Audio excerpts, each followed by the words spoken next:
संविधानका पाना पल्टाउँदै जानुभयो भने यसमा राज्यका 3टा स्तम्भ या पिलर्सलाई बयान गरेको छ। भाग 7 मा कार्यपालिका, भाग 8 मा व्यवस्थापिका र भाग 11 मा न्यायपालिका। यी 3टा पिलर्सले सम्पूर्ण राज्य चलाउने आधार दिए पनि अहिले यी पिलर्सहरूलाई पुरानो नेतृत्वले कसरी भित्रैबाट खोक्रो बनाएर छोडेका छन् त्यो सब अगाडि डिस्कस गर्ने नै छौं। तर त्यसको लागि यी पिलर्स भित्र के छ त्यो बुझ्न जरुरी छ। पहिलो पिलर व्यवस्थापिका अर्थात लेजिस्लेचर, जसको मुख्य काम राज्य सञ्चालन गर्नलाई ऐन कानून बनाउने हो। नेपालको लेजिस्लेचर भित्र फेडरल पार्लियामेन्ट अर्थात संघीय संसद हुन्छ र नेपालमा यो संघीय संसद पनि दुई प्रकारको छ, लोअर हाउस र अप्पर हाउस। यी दुईटै हाउस कसरी फर्म हुन्छ हामी एकैछिनमा कुरा गरौँला नै। तर देशमा फेडरल पार्लियामेन्ट सँगसँगै 7वटा प्रदेशको आफ्नो आफ्नो संसद अर्थात प्रोभिन्सियल एसेम्ब्लिज पनि हुन्छ र यो सँगसँगै लेजिस्लेचर भित्र अर्को एलिमेन्ट पार्लियामेन्ट्री कमिटी अर्थात संसदीय समिति पनि हुन्छ, जसलाई पनि हामी एकैछिनमा सजिलो गरी डिस्कस गर्छौं। अब यहाँ अर्को पिलर कार्यपालिका अर्थात एक्जिक्युटिभलाई हेरौं, जसको मुख्य काम लेजिस्लेचरले बनाएको ऐनलाई इम्प्लिमेन्ट गर्ने र एक्चुअली राज्य र संस्थाहरू चलाउने हो। नेपालको हकमा एक्जिक्युटिभ भित्र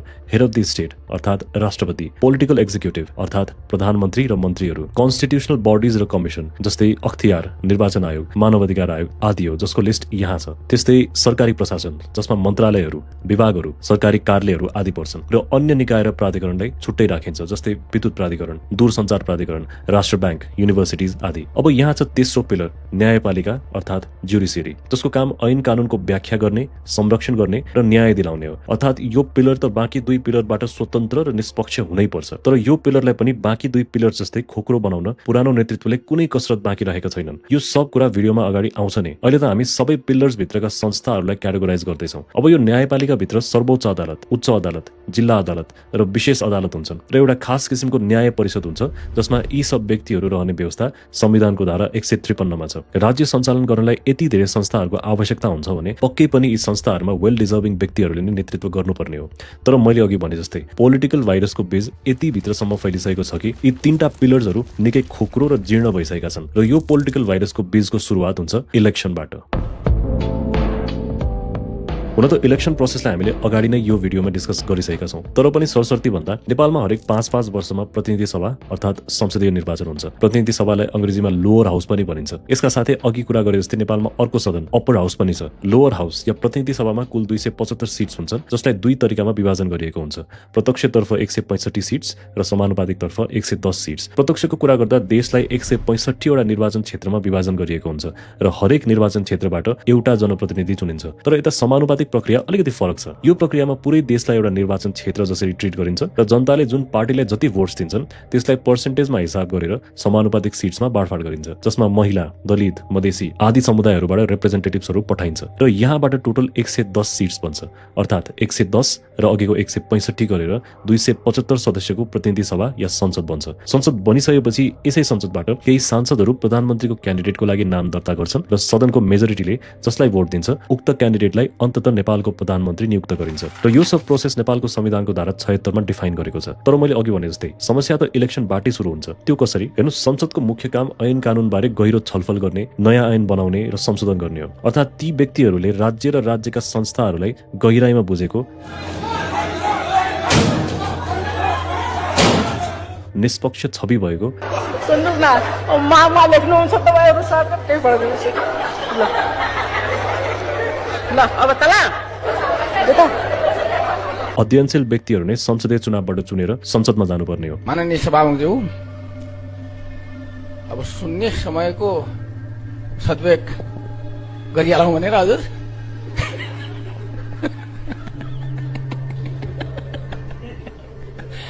किनभने उनीहरूले नै बनाएका ऐनहरू पछि अर्को पिलर यानी एक्जिक्युटिभ पिलरले इम्प्लिमेन्ट गर्छ र राज्य त्यही अनुसार चल्छ। तर राजनीतिक दलहरूले चुनावमा आफ्नै राजनीतिक स्वार्थ बोकेका, ऐन कानूनबारे बेखबर रहेका या ऐन कानून तोडमोड गरेर आफ्नो पोलिटिकल गेन गर्न जानेका, जेल परिसकेका, भ्रष्टाचारका काण्डहरूमा परेका र व्यापक पैसा उडाउन सक्ने पहुँचवाला क्यान्डिडेटलाई नै अगाडि सार्छ, जबकि सबल, सुसंस्कृत र एक्सपर्टहरूलाई अगाडि सारिनुपर्ने हो। र सारा समस्या यहीँबाट सुरु हुन्छ। अब चुनाव आउँदैछ र मैले भनेका यी कुराहरू याद राख्नु होला र कुन पार्टीले कस्तो ब्याकग्राउन्डका क्यान्डिडेट उठाएको छ त्यो चेक गर्नु होला, नत्र फेरि पनि पस्ताउनु पर्ने हुन्छ। अब संसदीय चुनाव जस्तै प्रदेश र स्थानीय चुनाव पनि छुट्टा छुट्टै हुन्छ र यो सब कुरा एउटै भिडियोमा डिस्कस गर्न नसकिएला। तर यी सबै चुनावबाट छानिएका जनप्रतिनिधिले नेपालको अर्को सदन बनाउँछन्, जुन हो माथिल्लो सदन अर्थात अप्पर हाउस।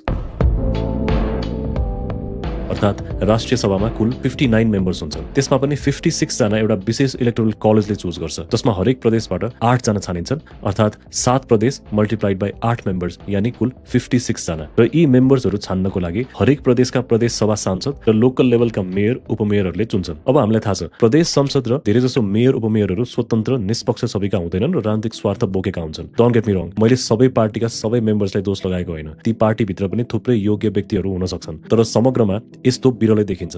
अर्थात् यहाँ पनि भारी मात्रामा राजनीतिक व्यक्तिहरूले नै अप्पर हाउसको मेम्बर्सहरूको सिलेक्सन गर्ने हुँदा यहाँबाट चुनिएका व्यक्तिहरू पनि राजनीतिक स्वार्थले लिप्त हुन्छन्। अनि यो त 56 सिट्सको लागि भयो। अब यता बाँकीको 3 जनालाई सरकारको सिफारिसमा राष्ट्रपतिले नियुक्त गर्छन्। यो अप्पर हाउसलाई खासमा एउटा अभिभावकको रूपमा पनि हेरिन्छ। त्यसैले लोअर हाउसबाट पास गरेको ऐनको ड्राफ्ट अर्थात् बिल जुन ऐन बनिसकेको हुँदैन त्यसमा केही त्रुटि देखियो या सच्याउनु पर्ने भयो या यो बिल नेपाली जनताको हितमा छैन जस्तो लाग्यो भने उक्त बिललाई अप्पर हाउसले खारिज पनि गर्न सक्छ। अर्थात् अप्पर हाउसमा त झन् विज्ञहरू राखिनु पर्ने हो जसको राजनीतिक स्वार्थ हुँदैन र ऐन कानून नीति नियम राज्य आदिलाई गहिराईमा बुझेको हुन्छ। तर राष्ट्रिय सभा त अहिले चुनाव हारेका हरुवाहरू छिराउने एउटा निन्जा टेक्निकमा सीमित छ। अझ यसमा अर्को इन्ट्रेस्टिङ कुरा, राष्ट्रिय सभाको सदस्यहरूको टोटल 6 वर्षको कार्यकाल हुन्छ, जसमा हरेक 2-2 वर्षमा 1/3 सदस्यहरू मात्र फेरिन्छन् र नयाँ सदस्यहरू चुनिन्छन्। यसरी राष्ट्रिय सभामा कहिले पनि सिट खाली भइरहँदैन। तर यसले गर्दा जति बेला पनि राजनीतिक व्यक्तिहरूको राष्ट्रिय सभामा पकड रहिरहन्छ। मानौ भोलि गएर संविधान संशोधन गर्नुपर्ने भयो रे, अब यो संविधान केही गरी लोअर हाउस या प्रतिनिधि सभाबाट 2/3 को सुपर मेजोरिटीले पास गर्यो भने पनि अप्पर हाउसमा पनि 2/3 मेजोरिटीले नै पास गर्नुपर्छ। र अहिलेको परिस्थितिमा जहाँ अप्पर हाउस राजनीतिक व्यक्तिहरूको अखडा भएको छ, यस्तो अवस्थामा संविधान संशोधन हुने सम्भावना पनि न्यून छ। र जहाँ लोअर हाउसको एकैपल्ट नयाँ निर्वाचन गरेर फ्रेश न्यू मेम्बर्सहरू इलेक्ट हुन्छन्, अप्पर हाउसमा टोटली नयाँ 59 मेम्बर्स ल्याउँछु भन्नै पाइँदैन, किनभने अघि भने जस्तै हरेक 2 वर्षमा 1/3 मेम्बर्स मात्र फेरिन्छन्। सो देख्नुभयो नि सिस्टमलाई कसरी राजनीतिक स्वार्थ पूर्ति गर्न बनाइएको छ, कसरी पुरानो नेतृत्वले आफू सरकारमा नभए पनि या इभन लोअर हाउसमा आफ्नो बहुमत नआए पनि कसरी घुमाउरो पारामा पावरमै बसिरहने व्यवस्था बनाएका छन्। र यो स्वार्थ अप्पर हाउससम्म मात्र सीमित छैन, राज्यको अर्को निकायमा पनि उत्तिकै छ।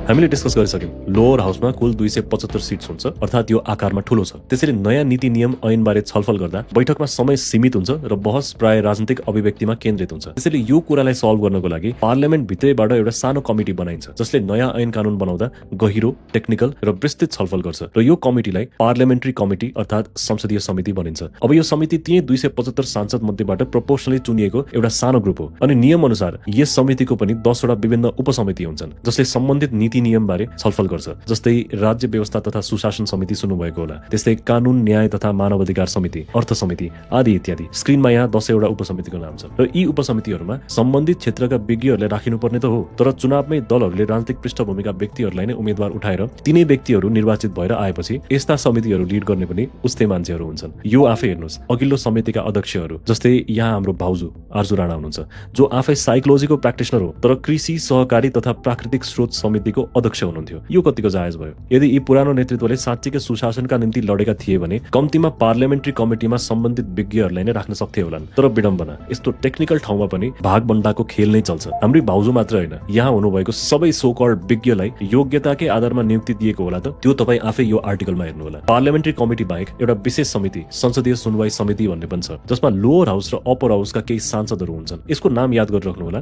यो एउटा पावरफुल समिति हो जसले ठूला ठूला राजनीतिक नियुक्तिहरू जाँच गर्छ र यो समितिबाट अर्को गोलमालको प्रक्रिया सुरु हुन्छ जुन अहिले डिस्कस गर्छौं।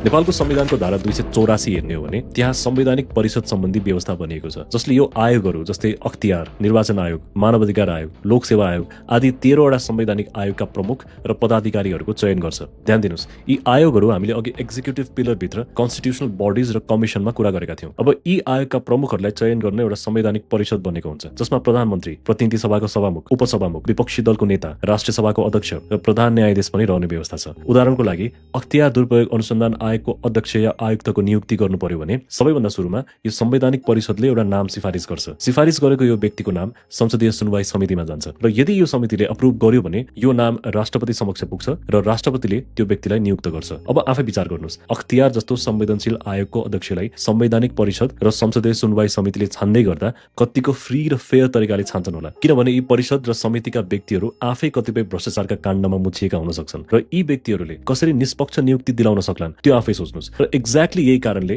देशका विभिन्न काण्डहरू जस्तै Bhutanese refugee scam, Patanjali scam, wide body, Omni आदिमा संलग्न ठूला दलका नेतालाई केही कारवाही हुँदैन वा झुक्केर कारवाही गरे पनि केही समयपछि उनीहरूले नै बनाएको ऐन कानूनको लूप होल्स युज गर्दै छुट्छन्। तर सबैभन्दा दुःखद कुरा, कुशासनको यो जरा एउटा दुईटा मात्र होइन, राज्यका सम्पूर्ण निकायको जगसम्म फैलेको छ। अर्थात् न्यायपालिका पनि यसबाट चोखो छैन।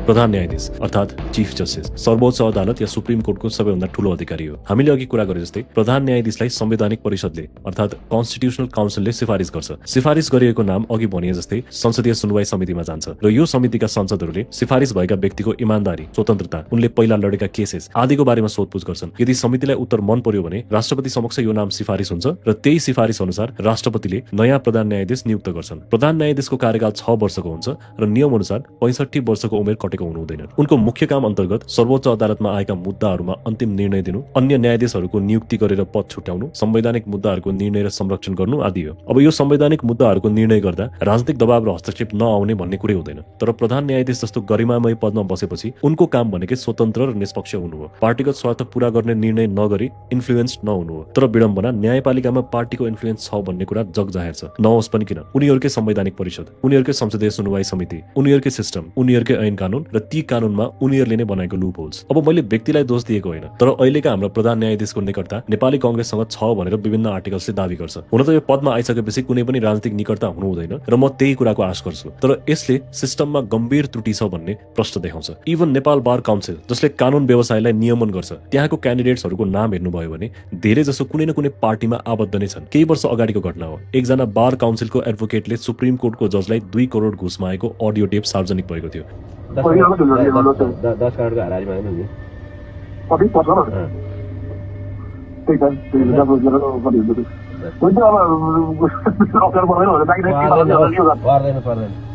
पर्दैन राम्रो। अब यहाँ सधैँ यस्तो आउँदैन, अरू बेला गर्ने यस्ता बेलामा एक दुईवटा सिद्धान्त छान्ने गर्ने, जाहेर करका हित भन्ने, पासपोर्ट रोक्ने, कुनै के गर्ने, एक दुईवटा आइडिया निकाल्नु न अरू होइन, त्यो गरौँ। अनि यता झ्याब्राकै 2 जति लिउँ न।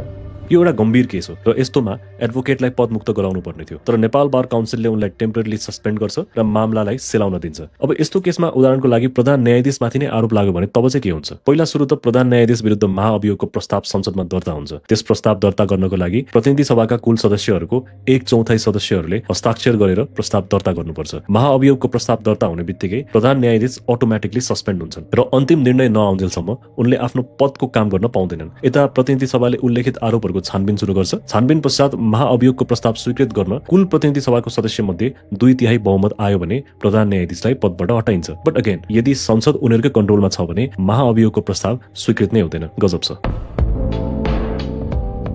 यस, द सिस्टम इज ब्रोकन। किनभने कुरा यहाँ एउटा दुईटा ऐनमा मात्र सीमित छैन। राजनीतिक भागभण्डा र नियुक्ति देशको हरेक संवैधानिक आयोगमा छ, नीति नियम बनाउने हरेक संसदीय समितिमा छ, दैनिक प्रशासन चलाउने हरेक सरकारी कार्यालयमा छ र सम्पूर्ण प्राधिकरणहरूमा छ। यो पोलिटिकल भाइरस कार्यपालिका, व्यवस्थापिका र सबैभन्दा दुःखद न्यायपालिका जस्तो निष्पक्ष संस्थामा पनि छ। र यो सोच्नु कि कुनै व्यक्ति आएर सबै संस्था आजको भोलि फिक्स गरिदिन्छ, यो हाम्रो मूर्खता हुन्छ। यो मेस क्लिन गर्न कम्तीमा पनि 5-6 वर्ष लाग्छ र म त एकदम कन्जर्भेटिभ भएर भनिरहेको छु। सुशासन आजको भोलि आउने कुरा होइन। सुशासन 1-2 जनाले चाहेर मात्र आउने पनि होइन। यसको लागि त डेमोक्रेसीको भत्किन लागेको पिलर्सलाई फेरि मजबुत बनाउन सिस्टमलाई फेरि रिबिल्ड गर्नुपर्ने हुन्छ। निकायहरूमा राजनीतिक भागभण्डाले हटाएर नीति नियम ऐन कानून बुझेका विज्ञहरूलाई राखेर हुन्छ। र यसको सुरुवात मैले अघि नै भने जस्तै निर्वाचनबाटै हो। तर निर्वाचनबाट राम्रो छवि भएका प्रतिनिधिहरूले 2/3 बहुमत नै लिएर आए भने पनि राष्ट्रिय सभाबाट डेड वुड हटाउन कम्तीमा पनि 4 देखि 6 वर्ष लाग्छ। संवैधानिक नियुक्तिमा हुने राजनीतिक हस्तक्षेप हटाउन सालौं लाग्छ। अनि यो सब कुरा पुरानो पार्टीलाई प्रतिबन्ध लगाएर आउनेवाला छैन। इनफ्याक्ट उनीहरूभित्र पनि आन्तरिक प्रतिस्पर्धाबाट योग्य व्यक्तिहरू माथि आउनै पर्छ। अब अहिलेको परिस्थितिमा कुनै पार्टीले यसको लागि सानोतिनो कोसिस गरेको देखिन्छ र कुनै पार्टी उल्टो दिशा अझ ओह्रालो लागेको देखिन्छ। तर सुरुवात कहीँ न कहीँबाट गर्नै पर्छ र त्यसको सुरुवात हो फागुन 21 र तपाईँ हाम्रो जिम्मेवारी यसपालि निकै बढेको छ। अन्त्यमा डियर बालेन, रवि र कुलमानजी, तपाईँहरूको नियतमाथि म शंका गर्दिन, तर राज्यको जराजरासम्म फैलेको पोलिटिकल भाइरसलाई हटाउन, सुशासनलाई संस्थागत गर्न र डेमोक्रेसीको ब्रोकन पिलर्सलाई फेरि बलियो बनाउन तपाईँहरूको भिजन र अटोट बलियो हुनै पर्छ। इनफ्याक्ट तपाईँहरूको मात्र होइन, अन्य पार्टीभित्र पनि योग्य व्यक्तिहरूको आवाज उठ्नै पर्छ र कृपया यो डेट एक्सपायर्ड टाउकीहरूको खिलाफ पार्टीभित्रबाट त्यो आवाज उठाउने चेष्टा गरिदिनु होला। बाँकी त फागुन 21 पछि नै हेरौँला। See you in the next one.